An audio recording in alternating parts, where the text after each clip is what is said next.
Welcome back to another episode of Nonstop F-Stop. Today we're going to be doing the review on Tokina's 16 to 28 f2.8 lens. We're going to be shooting this house, so we're going to be using this lens in an architecture fashion. So let's see how it works out. All right, to start off, this thing is very wide. It actually does a really great job, as I can start to see right now, with keeping lines really straight, which is a great feature in a wide angle lens, because if you have a wide angle lens that starts bowing those lines, you get really bad perspectives, and the center of the lens, or the center of the image, actually looks like it's farther away. So it's actually a bad thing in architecture photography, because it makes rooms look much bigger than they are, especially if you're shooting for realtors. They don't want their clients thinking the room is like really large. So this thing will actually keep a room sized properly.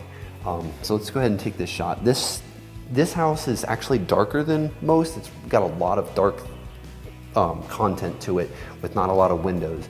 So right here, I'm gonna be taking this picture at 125th of a second, 3200 ISO, and an f-stop of 8 with a 5D Mark III with the Tokina 16 to 28.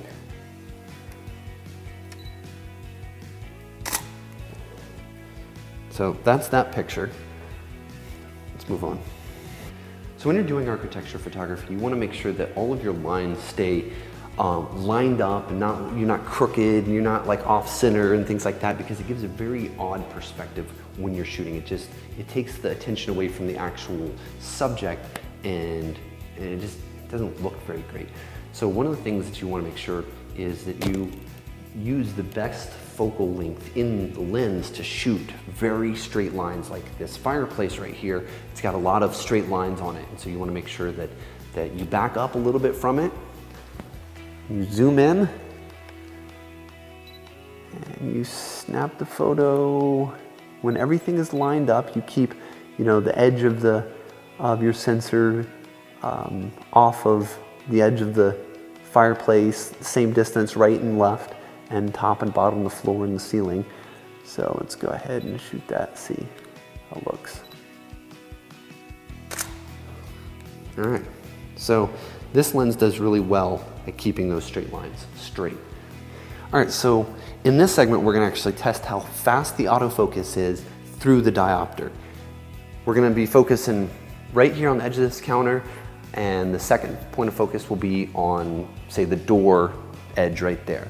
And you can hear the beep, hopefully, through my mic, so you'll be able to tell when it actually does focus.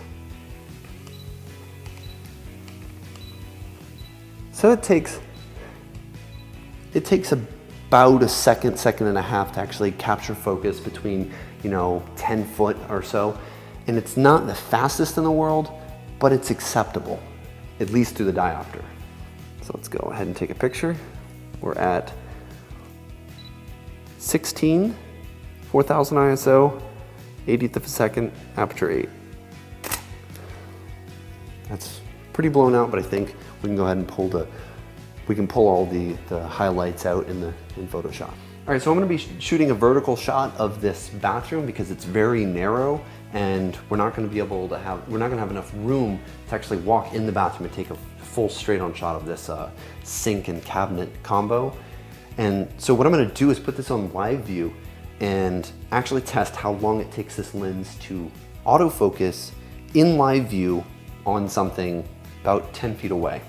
So I'm gonna actually force this thing to be out of focus and then put it back into autofocus. Ready? We're gonna focus on about the faucet area. 3, 2, 1. There we go. I don't know, about 2.5, 3 seconds. And let's try that again. We're gonna focus somewhere that doesn't have so much contrast. Like up there in the corner. 3, 2, 1. Nope, couldn't find focus.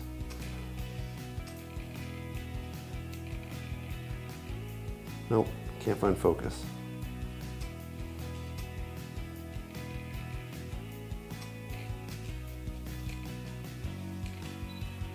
So I'd have to say very poor. This lens does not so great on live view when you're trying to do focus. So it does pretty decent finding focus through the diopter, but this lens is real slow and real chunky when you're actually doing it through the live view. So if you're having to rely on the speed of focus, I wouldn't do it through the live view. I don't like shooting through the live view, but every once in a while I'm in a position where I have to. So let's go ahead and shoot this where we're actually shooting it correctly.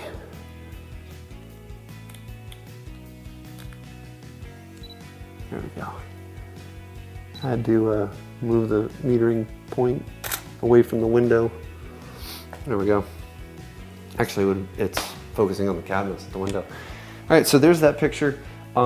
This does actually do really great for small areas because it's so wide. With a longer millimeter lens, you'd be getting like the faucet.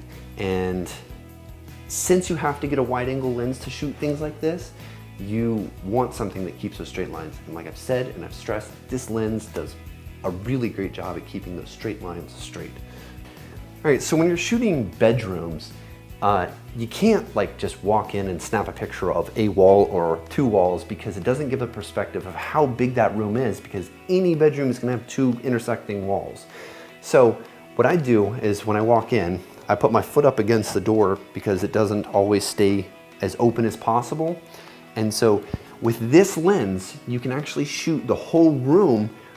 Typically you can see 3 walls, not 4 unless the 3rd wall or the 4th wall is actually angled.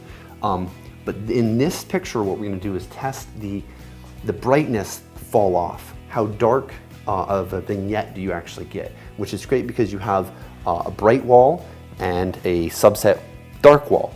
So let's actually do the picture now. All right, so in this picture, what we're gonna do is we're gonna line it up with the edge of that door frame over there and get as far over here as possible. And what I'm gonna do is when I take the picture, we're gonna zoom in later in the editing program and actually show you how bright, how dark it gets in the corners of the image from over here, over there, to over there, to over there. So I'm focusing on the right side of that window right there. And click. Pretty bright, and to me right now, the vignetting actually looks really great. I can see a little bit, but we'll see how it does. And this is f-stop 8. So what we're actually gonna also test is the focus, how far the focus comes out right here. Because I'm focused about 8 to 10 feet away. And this trim and this door are closer. So we'll see if at f8 how far out of focus that actually is. All right, so in this setting, we're in the master bathroom. And to show that there's a sink here and across the room, there is a tub. What I want to show is the size of the room and the orientation of what's in it. And so what I'm gonna do is actually show this countertop. But if you notice, this countertop's gonna be very close to the camera and the tub's gonna be far away from the camera. Well, in a lot of wide angle lenses, things that get really close to the camera get very distorted. So what I'm gonna do is put this in the bottom corner of, the bottom right-hand corner of this image, and it shouldn't be distorted, but we'll see. We're gonna focus over here about midways through the cabinet so that we actually get a halfway point in focus. So,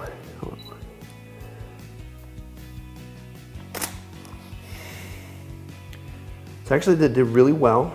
The cabinet has a little bit of bulge, so it doesn't look perfectly straight, but that's to be expected. And there's actually programs that you can tweak some of these images in. The one that I use is called PT Lens Correct, and it actually will correct a lot of things that most lenses ail from, so like chromatic aberration, barrel distortion, anything like that. It'll actually go in, it has those presets. You just select the lens that you're using and bam, it'll actually fix a lot of that. So for this lens, I'd say that it looks really great as is, and I'd actually have to look at it when I'm editing to see if I would actually use PT Lens Correct on it.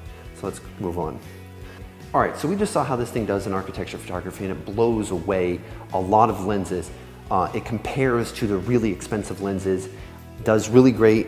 It has very great low light capability because it has a 2.8 aperture capability.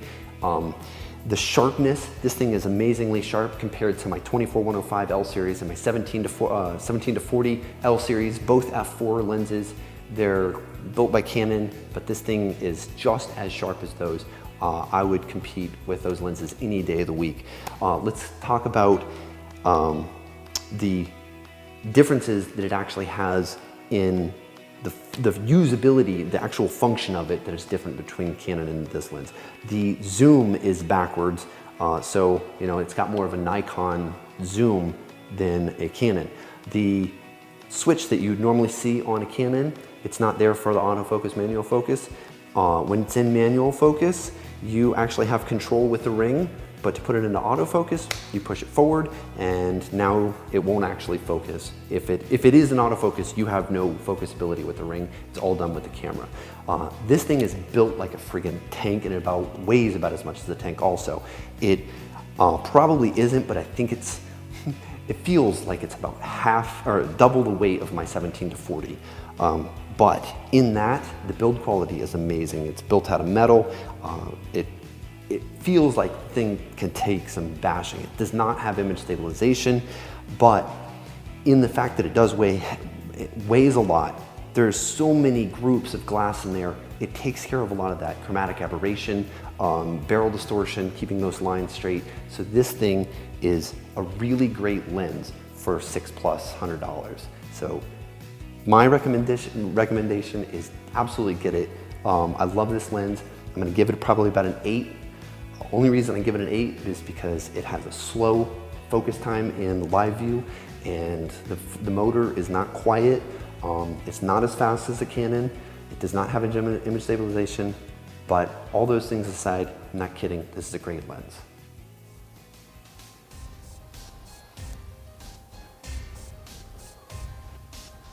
Perfect. All right, so that's it for this episode of Nonstop F-Stop. Remember to like, comment, and subscribe, because you never know what we're gonna do next. Whoa!